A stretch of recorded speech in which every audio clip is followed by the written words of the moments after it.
வணக்கம். இந்த பாவங்களை செய்வதால் விமோச்சனமே கிடைக்காத 3 பாவங்கள் என்ன தெரியுமா? இந்த பாவங்களை செய்தவர்களுக்கு எந்த பரிகாரம் செய்தாலும் அவருடைய கஷ்டங்கள் தீரவே தீராது.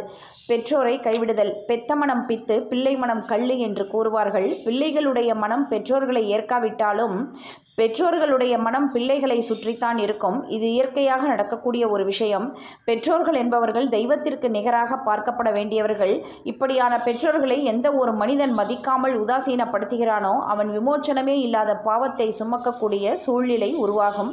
உயிரை வதைத்தல். எந்த ஒரு உயிரையும் கொல்லக்கூடாது என்பதுதான் இறை நியதி. இறைவனால் படைக்கப்பட்ட எந்த ஒரு உயிரையும் மனிதன் கொல்லக்கூடாது என்பது மனிதனுக்கு வகுக்கப்பட்ட விதி. இந்த விதியை மீறி ஒரு மனிதன் இன்னொரு உயிரை கொல்லும் பொழுது அவனுக்கு பிரம்மஹத்தி தோஷம் ஏற்படுகிறது. பிரம்மஹத்தி தோஷம் நன்றி மறப்பவர்களுக்கும். இது போன்ற பதிவு உங்களுக்கு பிடிச்சிருந்ததுன்னா லைக் பண்ணுங்க, ஷேர் பண்ணுங்க, சப்ஸ்கிரைப் பண்ண மறக்காதீங்க.